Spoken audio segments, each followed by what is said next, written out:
नमस्कार. साथी कोचिंग क्लासेसमध्ये तुमचं सहर्ष स्वागत.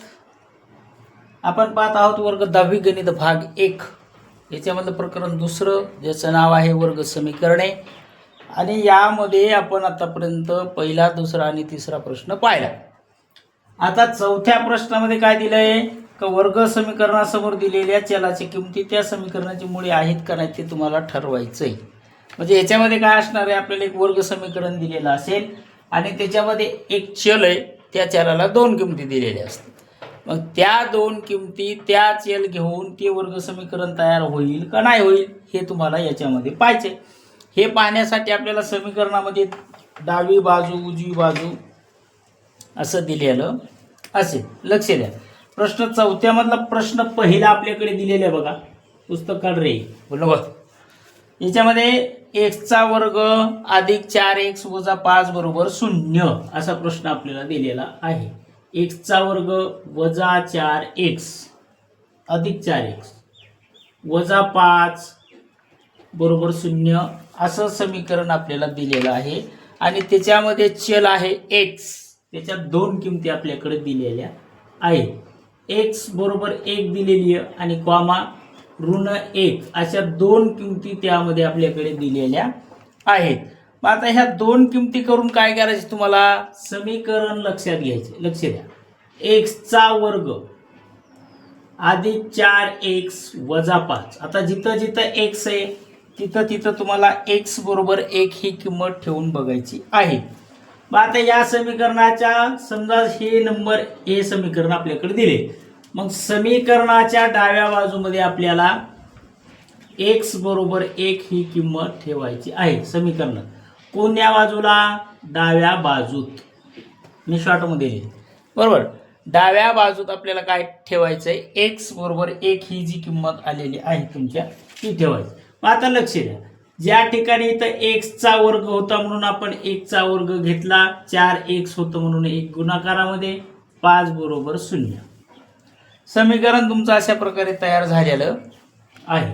मग 1 वर्ग किती, 1 अधिक 4 गुणिले 4 1 4 मग वजा 5 यांची झाली बेरीज. 5 आणि 4 किती आपले 4 1 आणि 4 5 मग वजा 5 अधिक वजा वजा बाकी होते बरोबर. मग आता दिलेल्या समीकरणाचं एक मूळ आहे का हे तुम्हाला बघायचं. बरोबर 0. आता बेरीज केली 5 झाली, पुन्हा इथं वजाबाकी बरोबर उत्तर तुमचं काय येणार आहे, 0 येणार आहे. मग दिलेल्या वर्ग समीकरणाचं इथं आपण शॉर्टमध्ये मी लिहिणार, तुम्ही पूर्ण लिहा. दिलेल्या वर्ग समीकरणाचं काय काढायचं तुम्हाला, मूळ. मग किती आहे, x बरोबर 1 हे मूळ आहे. आता हे आलंय, हे मूळ आहे, हे आपल्याकडे आले. आता आपल्याला घ्यायचं वजा x. मग वजा 1 अधिक 4 परत इकडे कंसामध्ये वजा 1 वजा 5 बरोबर 0 असं समीकरण आपल्याला दिलेलं असेल. हे पण कोणत्या बाजूमध्ये ठेवायचे तुम्हाला, डाव्या बाजूत. इथल्या डावी बाजू दोन्ही पण. मग वजा x वर्ग आपल्याकडे दिलता म्हणून वजा 1 अधिक 1 परत वजा 1 पुन्हा वजा 5 मग बरोबर 0 असं समीकरण आपल्याकडे तयार होणार आहे बरोबर. आता इथं सरळ सरळ गुणाकार झाला, वाटल्यास हे पद सोडून द्या. इथं काय करा, 4 1 4 झालं बरोबर. तुमचं किती झालं, 4 1 4 झालं. मग हे अधिकचे 4 काय झाले तुमचे, वजा, मग वजा 5 मग बरोबर 0 असं शॉर्टमध्ये समीकरण आपण या ठिकाणी मांडू शकतो. मग आता याची उकल येईल का, नाही येणार. वजा वजा अधिक बरोबर. मग इथं 5 आणि 3 8 म्हणजे याचं उत्तर काय येईल तुमचं, वजा 8. हे समीकरणाचं मूळ आहे का, नाही आहे. हे समीकरणाचं मूळ आहे का, नाही आहे आपल्याकडं. म्हणून मग काय करू आपण, इथं डावी बाजू नॉट इक्वल टू उजवी बाजू. डावी बाजू बरोबर उजवी बाजू नाही, म्हणून वजा 8 हे समीकरणाचं मूळ तुमच्या आलेलं नाही. डाव्या बाजूमध्ये आपण वजा 1 घेतला होता म्हणून हे दिलेल्या समीकरणाचं मूळ आहे का, नाही. मग आपण इथे लिहू x बरोबर वजा 1 हे समीकरणाचं मूळ नाही. हे मूळ नाही, मी असं आहे का आपल्याकडे मूळ नाहीये. बरोबर ना. असा याच्यामधला पहिला प्रश्न होता. याच्यामध्ये दोनच प्रश्न दिलेत, हे लिहून घ्या. दुसरा तिसरा आपला दुसरा प्रश्न लगेच आपण पाहू ह्याच ठिकाणी. आता याच्यामध्ये काय केले, दोन किमती दिल्यात तुम्हाला. मग आता आपण काय करू, डावी बाजू समीकरण m बरोबर 2 आपल्याला ठेवायचं आहे. मग डाव्या बाजू घ्यायची म्हणून डावी बाजू मी डायरेक्ट लिहिलो, समीकरण लिहिण्याची काही गरज नाही. मग 2 गुणिले 2चा वर्ग, पहिली m ची किंमत किती आपल्याकडं 2, मग वजा 5 गुणिला 2, मग बरोबर किती 0. इथं 2 दिसायलेत का हे नाही. बरं आता काय करायचं आपल्याला बघा, इथं 2 गुणिले 2चा वर्ग 4 वजा 5 दोन्ही 10 बरोबर 0, किंवा अशी 2चा वर्ग 4 आणि 4 दोन्ही 8 असं जरी तुम्ही सरळ सरळ केलं तरी चालतंय, त्याच्यामध्ये काही अडचण नाही. तरी तुमच्या लक्षात येण्यासाठी गुणाकारामध्ये मी ती संख्या मांडलेली आहे. तर आता आपण बघू. मग म्हणून 4 दोन्ही किती 8 वजा 10 बरोबर. आता 8 मधून जर तुम्ही 10 वजा केले, वजा होणार नाहीत पण येणार संख्या, आपल्याकडे उत्तर काय येणार वजा 2.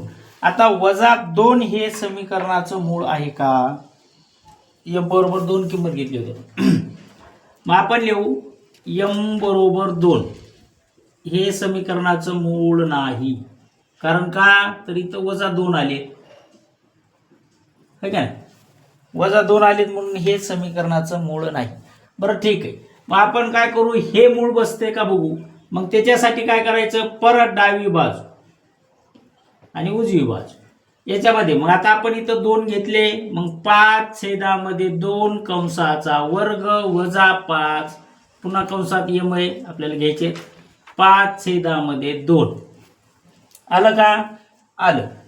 मग आता काय करायचं होतं तुम्हाला, तर बघा आता काय काय करता येईल आपल्याकडे ते बघू. आता इथं 2 गुणाकारात जशाला तसे म्हणून गुणाकार, 5चा वर्ग आला 25/2चा वर्ग आला 4 वजा इकडं 5 25 छेदामध्ये राहिले 2 जशाला तसे. आता ह्या 2 न ह्या 2 4ला भाग जातो, म्हणजे आपल्याला सारखं समीकरण करता येईल. मग म्हणून 2 न 4ला भाग द्या, ह्या 2 न ह्या 4. मग आपल्याकडे आलं काय 25/2 वजा 25/2. बघायचे काय, ते समीकरणाचं मूळ आहे का नाही तुला ते बघायचं. मग दोघांच्या मधात वजा आहे. आता समीकरण तुमचं व्यवस्थित झालं, छेद पण सारखं झालं. मग सरळ 25 वजा 25 करा, छेदामध्ये 2 जशाला तसे ठेवा. मग उत्तर काय येईल तुमचं, तर 0. 25 मधून 25 गेले 0. दोघांचा छेद सारखा आहे बरोबर. मग इथं तुझं उत्तर आलं 0. मग आपल्याला बघायचंय डावी बाजू बरोबर उजवी बाजू आली का, आली बरोबर. डावी बाजू बरोबर उजवी बाजू आली का, हो. मग आपल्याला m बरोबर 5/2 हे समीकरणाचं मूळ आहे का, आहे. हे समीकरणाचं काय आहे, दिलेल्या वर्ग समीकरणाचं ते मूळ आहे, असं तुम्ही त्याच्यामध्ये व्यवस्थित लिहू शकता. समजलं ना बाबांनो.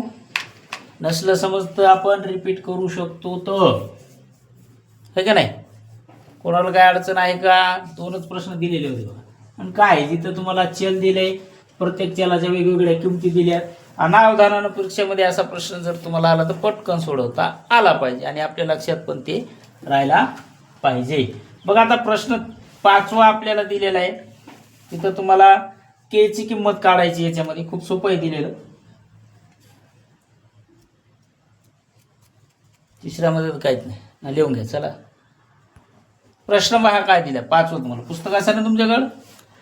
जर x बरोबर 3 हे kx वर्ग वजा 10x प्लस 3 बरोबर 0 या समीकरणाचं एक मूळ असेल तर k ची किंमत काढा, असा प्रश्न तुम्हाला विचारला. k ची किंमत किती, असा प्रश्न तुम्हाला विचारलेला आहे. आता ही किंमत आहे x बरोबर 3 दिली आली.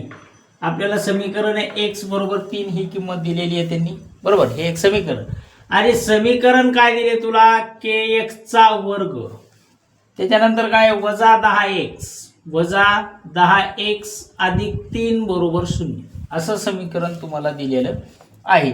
मग आता काय करायचंय, जिथं x आहे तिथं तुम्हाला 3 घ्यायचं. x बरोबर किती दिले तुम्हाला 3, हा 3. x बरोबर 3 ही किंमत दिलेली आहे. मग म्हणून आपण समीकरण मांडू के चा वर्ग एक्स चा वर्ग होता, म्हणून वर्ग 10 गुणिले 3 अधिक 3 बरोबर 0. अलग लक्षात तुझ्या आलं. मग आता इथं के आणि 3 चा गुणाकार होणार, म्हणजे 3 च्या वर्गाचा गुणाकार होणार. मग आपल्याकडे 3 चा वर्ग 9 आला गुणिले के म्हणून के. आता इथं वजा आहे म्हणून वजा जसाला तसं. इकडं 10 आणि 3 चा वजा आहे, वजा 10 आणि 3 चा गुणाकार तुम्हाला मांडायचा. बरोबर. मग 10 आणि 3 चा गुणाकार तुमच्याकडे आला 30 अधिक 3 बरोबर 0. काय विचारले तुम्हाला? के ची किंमत काढा. मग वजा अधिक वजा बाकी. मग आपल्याकडे राहिले काय बघा, 9k बरोबर ह्या दोघांची 30 वजा 1 वजा असे ती 10 त्रिक 30 चा गुणाकार केलता. बरोबर. मग वजा आता इथं वजाबाकी करायची. 30 मधून 3 वजा केले, तुमच्याकडे राहिले 27 बरोबर 0. के ची किंमत विचारली होती. मग के आपल्या जागेवर जशाला तसा ठेवा आणि पुढचं काम पुढं करत राहा. आता के ची किंमत निघणार आहे आपल्याकडे. बरोबर.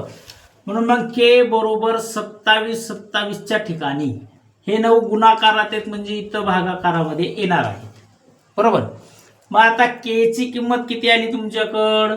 9 न भाग दिल्यानंतर के ची किंमत आली तुमच्याकडे 3. बरोबर. मग हे वर्ग समीकरणामध्ये के ची तुम्हाला अशा प्रकारे किंमत काढायची. म्हणजे एक्स हा आपल्याकडे एक चल होता, त्याची किंमत 3 दिली. हे समीकरण अशा प्रकारे झालं. या ठिकाणी के ची किंमत किती आली तुमच्याकडं? 3. बरोबर. याच्यामधला प्रश्न 6वा एक शेवटचा आपल्याला दिलेला आहे. मला वाटतं ते तुम्हाला कृती पूर्ण करण्यामध्ये दिलेला आहे काही, तर ते बघा कृती येते, ती कृती तुम्ही पूर्ण करा. आता पुढे आपल्याला बघायचं आहे अवयव पद्धतीने वर्ग समीकरणाची मुळे काढा. सोपा प्रश्न दिलेला आहे आणि मला वाटतं त्याच्यामध्ये काही सोडून दिलेले प्रश्न बघा तुमच्या पुस्तकामध्ये आहे का नाही. मग त्याच्यामध्ये अवयव पद्धतीने तुम्हाला वर्ग समीकरणाची मुळे दिलेली आहेत, ती मुळे तुम्हाला काढायची आहेत. आणि अवयव काढणे इतकी सोपी पद्धत कुठलीही नाही. जर तुम्हाला लसावी मसावी बऱ्यापैकी येत असेल तर खूप छान आहे त्या अवयव पद्धती. असो चला, आता आपल्याला 2.2 बघायचा आहे. त्याच्यामध्ये आपल्याला अवयव पद्धतीने दिले प्रश्न 6वा तुम्ही सगळे सोडणार आहेत ना, कृतीमध्ये दिलेला आहे ना तो. हां, मग त्याच्यात तर काय अडचण नाही आहे ना तुम्हाला? असं तर सांगा बाबा. काय दिलंय? 5m चा वर्ग अधिक 2m अधिक k बरोबर 0 या वर्ग समीकरणाचे एक मूळ वजा 7/5 असेल तर के ची किंमत काढा. 7 चा वर्ग किती येतो रे? 49. आणि 7 दोन्ही किती? 14. तेच करायचंय. हो, के ची किंमत कोणी काढली? बघा रे, मुली म्हणतात 7 ची किंमत, आपल्या के ची किंमत तिथं 7 येईल, इथं 3 आली. तुम्हाला सोडून दिलेल्या समीकरणामध्ये 7 ची किंमत के ची किंमत 7 आली असं त्यांचं मत आहे. असो, तुम्ही सोडून बघा, मी इथं थांबतो. चला.